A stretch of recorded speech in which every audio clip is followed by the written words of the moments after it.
Satu orang tewas dan belasan orang terluka akibat kecelakaan beruntun.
Mengenai kronologi penyebab dari kejadian kecelakaan beruntun ini yang melibatkan 13 kendaraan.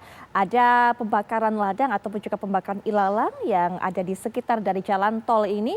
Kemudian informasi terakhir dari pihak kepolisian juga dari Satreskrim sudah diturunkan. Kemudian juga dari lab forensik juga diturunkan untuk bisa mengetahui apakah ilalang ini kemudian memang dibakar sengaja atau terbakar atau seperti apa. Kita akan masih menantikan bagaimana informasi terbaru mengenai hal ini penyebab kebakaran. Tapi yang juga tidak kalah penting untuk kita soroti adalah salah siapa dan siapa yang harus bertanggung jawab pada kejadian ini yang juga menewaskan salah satu korban yang juga merupakan salah satu pengemudi dari kendaraan. Nah, ini kita akan membahasnya bersama dengan narasumber yang sudah bergabung, yang hadir di studio menemani saya akan memberikan pandangannya adalah Bapak Trubus Radiansyah yang merupakan pengamat kebijakan publik. Assalamualaikum warahmatullahi wabarakatuh. Selamat malam Pak Trubus. Malam Mbak. Ya, baik, nanti juga akan bergabung dengan kita para narasumber lainnya untuk bisa memberikan pandangan dari kacamata keselamatan berkendara, kemudian juga bagaimana dari YLKI dan sebagainya. Tapi mungkin Pak Trubus bisa berikan pandangan siapa yang seharusnya bertanggung jawab dalam hal ini? Kalau yang harus bertanggung jawab ya pengelola jalan tol, karena itu mesti tanggung jawab tol. Karena apa? Karena keberadaan asap itu sendiri kan harusnya sudah diantisipasi oleh pihak jalan tol sebagai pengelola kan. Dengan demikian ketika mereka ada patroli kan harusnya segera mematikan itu. Nah yang kedua mestinya BPJT kan harusnya bekerja sama berkoordinasi dengan penguasa wilayah setempat RT RW atau lurah yang ada di situ, sehingga saling menjaga keamanan masing-masing. Jadi itu memang menjadi problem di situ. Yang lainnya menurut saya itu memang konturnya sendiri memang naik turun itu Mbak. Jadi jalannya itu nggak terlalu rata untuk jalan arah tol sana. Karena seminggu yang lalu saya baru lewat dari sana, memang kondisinya seperti kalau kecepatan tinggi di atas 100 misalnya, itu goyang karena itu kanan kirinya kan memang anginnya kencang ya. Jadi anginnya kencang dan kondisi konturnya jalan sendiri tidak begitu nggak begitu rata lah menurut saya. Jadi itu pertimbangan kurang tebal atau gimana, jadi di ban itu terasa sekali. Jadi goyangannya juga rasa. Makanya ketika ngerem mendadak, otomatis mesti yang belakang nggak sempat ini karena ketutup asap juga dan memang kalaupun nggak ketutup asap juga kalau jaraknya dekat tetap nggak akan kuat menekan rem begitu gitu. Mesti nabrak belakangnya gitu. Asap yang tebal itu betul-betul menghalangi pandangan, betul-betul membuat para pengemudi tidak bisa melihat dengan jelas, sehingga kemudian yang kita tahu kronologinya mobil pertama itu melakukan pengereman mendadak sehingga yang di belakang juga menyusul, akhirnya ada tabrakan beruntun. Yang juga dipertanyakan kemana mobil patroli ini? Seharusnya memberikan pengawasan. Iya, mobil patroli itu kan tugasnya mengawasi, melakukan evaluasi juga terhadap kondisi-kondisi yang ada. Dengan demikian kan ketika ada asap di situ, sesuatu yang mengganggu, kan harusnya segera mengambil tindakan dong. Nah artinya apa? Entah bagaimana kemudian mematikan atau bagaimana kemudian menyingkirkan dan tidak mengganggu langsung atas pengendara, karena begitu membayar tol kita kan terjamin semuanya dong. Itu dia. Konsekuensinya kan artinya bahwa seorang pengguna, seorang user itu sudah istilahnya bertransaksi kan, dia harus mendapatkan layanan publik yang baik, termasuk di dalamnya adalah keselamatan ketika berhadapan dengan hal-hal yang di luar kawasannya. Kalau misalnya sifatnya lalai sendiri karena si sopirnya sendiri ya enggak masalah, itu kan lalai sendiri. Tapi ini kan persoalannya karena faktor eksternal. Kalau eksternal berarti tanggung jawab siapa? Ya tanggung jawab pengelola jalan tol. Udah otomatis karena memang itu semuanya menjadi kewenangan dia. Misalnya kita minggir tiba-tiba kalaupun bannya misalnya gembos atau apa yang pernah saya alami di daerah situ, itu otomatis juga mereka diundang kan, dihubungi kan langsung datang dia yang bertanggung jawab. Kan nggak mungkin dong misalnya derek dari luar masuk kan nggak boleh, kan dereknya tetap ada di dalam pengawasan pengelola jalan tol, kan nggak boleh derek liar lah, kan harus dipasang spanduk di mana-mana dilarang menggunakan derek liar misalnya gitu. Berarti semuanya tanggung jawab? Ya tanggung jawab jalan tol gitu. Dan kita ketika misalnya bannya ngembos di situ atau ada masalah dengan mobil kita di situ ya semuanya jalan tol yang punya tanggung jawab gitu. Karena memang jalan ini adalah jalan yang berbayar. Iya, itu berbayar. yang dilakukan oleh semua yang melewati, warga yang melewati juga mengeluarkan uang untuk melewati jalan itu. Nah itu kemudian yang harus didapatkan. Nah kami akan bawa Anda juga untuk bisa mendengarkan pandangan dari narasumber berikutnya yang bergabung dalam perbincangan ini melalui daring. Ada Pak Tulus Abadi selaku Ketua YLKI. Selamat malam Pak Tulus Abadi. Assalamualaikum warahmatullahi wabarakatuh. Selamat malam, waalaikumsalam, selamat malam Pak Trubus. Baik, dan juga sudah bergabung dengan kita Bapak Jusri Pulubuhu selaku praktisi keselamatan berkendara. Selamat malam Pak Jusri. Selamat malam Mbak Putri, selamat malam para narasumber yang lain. Baik. Salam sehat. Salam sehat selalu Pak. Pak Tulus, bagaimana kemudian seharusnya pola pertanggungjawaban dari pengelola jalan tol dalam kecelakaan ini Pak? Ya, pertama tentu saya sependapat dengan pendapat Pak Trubus itu bahwa ketika kita menggunakan jalan berbayar dalam jalan tol adalah beratas kenyamanan, keamanan, dan keselamatan yang dijamin dalam Undang-Undang tentang Perlindungan Konsumen dan berbagai undang-undang yang ada di dalam regulasi tentang jalan tol, apakah itu Undang-Undang tentang jalan, PP tentang jalan, dan aturan-aturan teknis lainnya. Nah, kedua, selain tadi soal patroli, juga di sini kita lihat CCTV tidak berfungsi. Kan jalan tol itu kan mestinya ada CCTV dan kalau itu terjadi sesuatu maka petugas bisa bergerak dengan cepat.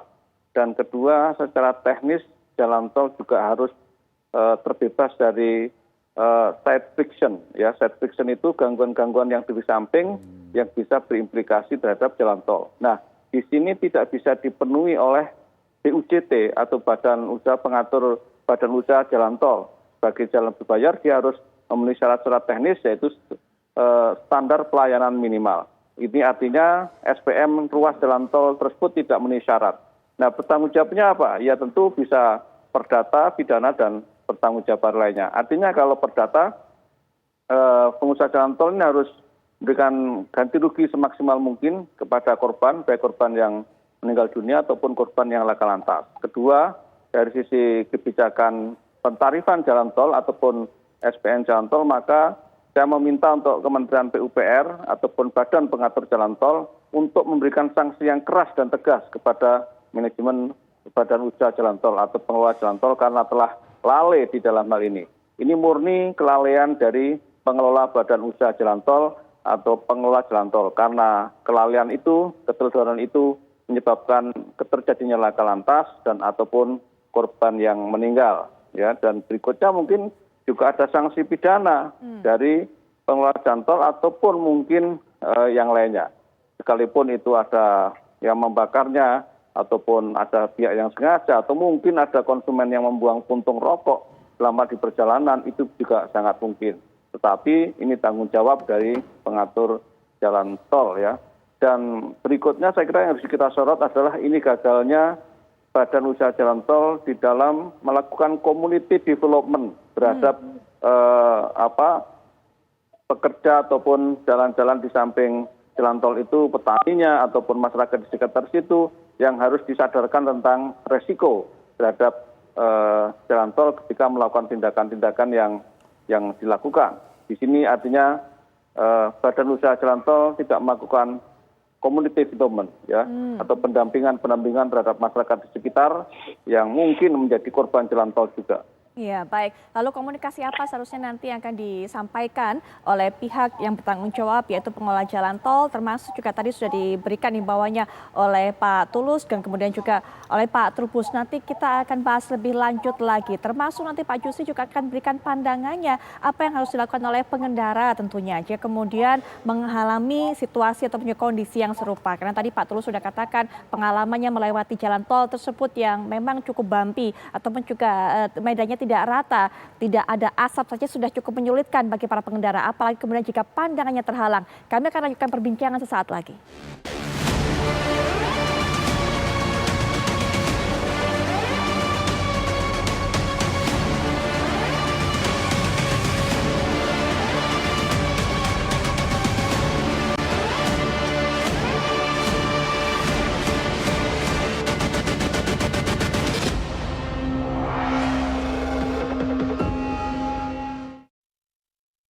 Pemirsa, di layar kaca kami membuat kronologi kecelakaan beruntun yang terjadi di ruas tol Pejagan Pemalang. Kira-kira dari animasi ini bisa menggambarkan apa yang terjadi pada saat itu. Ini sedikit ilustrasi. Kita lihat asap yang begitu tebal yang berada ataupun juga berasal dari kawasan ataupun juga tanah di sisi dari jalan tol ini yang memang terjadi pada saat itu pembakaran ilalang, pembakaran lahan atau apapun.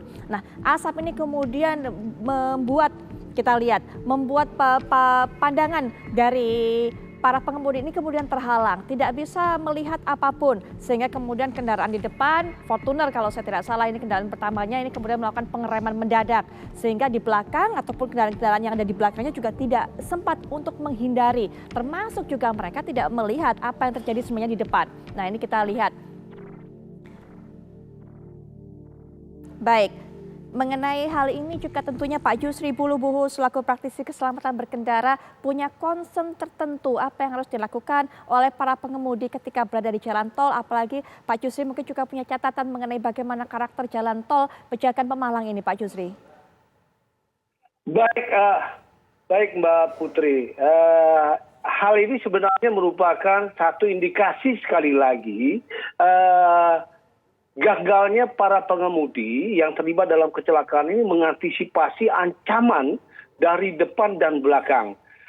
Di mana pemicunya adalah pengemudi pertama seperti berita yang terdengar atau tersebar ya, itu melakukan perlambatan mendadak karena melihat ada ancaman bahaya berupa asap di mana visibilitasnya menurun. Namun pengemudi tersebut tidak sadar ancaman itu tidak hanya dari depan. Ancaman yang paling dekat mungkin adalah dari belakang. Seperti diketahui tadi adalah ketika terjadi perlambatan mendadak, maka pengemudi di belakang itu tidak akan siap. Karena kecepatan rata-rata konstan, tadi sudah disampaikan oleh narasumber kita pertama, jalannya bumpy dan saya betul-betul hafal di situ. Sehingga apa yang terjadi, akibatnya kecelakaan beruntun sebagaimana kebiasaan yang terjadi di karakter-karakter jalan highway. Atau di Indonesia adalah jalan tol berbayar ya. Kalau di luar kan highway, di mana setiap ada manuver-manuver mendadak, baik perlambatan ataupun ke kanan atau belok ke kiri, maka akan mudah terjadinya konflik atau crash. Nah, ini merupakan sebuah fenomena yang biasa terdapat di kebanyakan negara di mana mereka memahami bahwasannya mengemudi hanya memerlukan skill tanpa pengetahuan, sehingga safe driving prosedur yang dimiliki oleh para pengendara kebanyakan itu hanya berangkat dari feeling. Padahal ada SOP yang menjadi pegangan dan kita harusnya ini harus kita akui bahwasanya kita berangkat bahkan sampai tingkat skillful berpengalaman itu hanya berangkat dari pengalaman kebiasaan. Harusnya kita peroleh dari pengetahuan. Lepas dari tadi faktor-faktor penyebab kecelakaan yang lain tadi sudah dibahas oleh narasumber lain. Kita tahu penyebab kecelakaan itu selain manusia adalah lingkungan, kemudian kendaraan, cuaca, dan kebijakan. Ini adalah penyebab-penyebab utama, penyebab-penyebab kecelakaan. Tetapi penyebab utamanya adalah manusianya. Nah, jadi saya menyarankan sekali lagi kepada para pengguna kendaraan atau pengguna jalan raya, dapatkan pengetahuan itu. Jangan berangkat dari skill atau Baik. jangan berangkat dari pengalaman saja. Demikian Mbak Putri. Baik, Pak Jusri Pulubuhu, terima kasih sudah memberikan pandangannya kepada kami. Semoga semua pengemudi juga belajar dari insiden ini. Sekali lagi terima kasih Pak Jusri. Saya mungkin juga bisa berikan informasi untuk Anda, pemirsa, informasi singkat bahwa tarif tol Pejagan ini kemudian dibagi menjadi 2 seksi utama, yaitu Kanci Pejagan dan juga Pejagan Pemalang. Pejagan Pemalang adalah merupakan lokasi terjadinya kecelakaan ini. Mungkin saya juga informasikan bahwa tol dengan panjang 57,5 km ini tarifnya adalah dari golongan 1 60.000, kemudian 90.000 sampai yang terakhir golongan 5 120.000. Artinya adalah masyarakat yang melewati jalan tol tersebut sudah mengeluarkan uang, membayar, dan berharap juga adanya jaminan keselamatan, begitu adanya fasilitas yang didapatkan, kenyamanan berkendara saat melewati jalan tol tersebut. Ini yang menjadi pertanyaan bahwa memang tahun ini kabarnya adalah jalan tol ini tarifnya akan naik. Bagaimana kemudian yang didapatkan oleh masyarakat dengan kondisi keterbatasan semacam ini? Tadi Pak Tulus sudah mengatakan bahkan CCTV di sana juga rusak. Pak Trubus. Iya, menurut saya ini harus ada evaluasi menyeluruh ya, dalam arti bahwa ketika pihak jalan tol berusaha untuk menaikkan ya, karena memang tahun ini menurut perundang-undangan harus naik itu ya. Tetapi harus mempertimbangkan lagi bagaimana layanan selama ini, karena kan tidak ada fasilitas ini, terutama tadi misalnya CCTV saja mati dan kondisi jalan konturnya juga diakui oleh beberapa pihak memang di situ tidak rata dan sangat sulit itu. Menurut saya ini harus ada ini ya, istilahnya upaya untuk menunda dulu supaya jangan menaikkan lagi gitu untuk sementara ya. Jadi ini harus dievaluasi, kemudian jangan terburu-buru menaikkan. Di satu sisi memang kondisi masyarakat juga lagi berat sekarang karena kenaikan BBM dan sebagainya. Jadi daya beli masyarakat yang rendah ini, sementara kalau itu naik dan dengan harga yang sekarang pun sebenarnya masyarakat sudah cukup berat gitu ya. Apalagi kemudian pengamanannya, artinya kenyamanannya tidak terjamin seperti itu kan. Betul. Nah ini yang kedua, menurut saya memang itu harus ada tanggung jawab dari manajemen, dalam arti memang paling tidak dia harus siap dengan mengundurkan diri sebagai sampai seperti itu. Sampai pertanggung jawabannya, karena itu menjadi tanggung jawab pengelola dalam hal ini sebagai keseluruhan ya. Jadi artinya publik, ada pertanggung jawab publik di situ sebagai seorang pejabat publik, dia harus menunjukkan tanggung jawab moralnya gitu supaya ada pelajaran bagi berikutnya gitu. Ya, baik Pak Trubus, terima kasih sudah bergabung dalam perbincangan ini. Kemudian juga Pak Tulus Sabadi juga terima kasih sudah memberikan pandangannya. Tadi kita harapkan adanya sanksi tegas bagi ataupun juga yang akan diberikan bagi pengelola jalan tol ini. Tadi sudah kita dapatkan pesan dari Pak Trubus dan juga dari Pak Tulus. Selamat malam. Waktu juga membatasi perbincangan kita mengenai hal ini.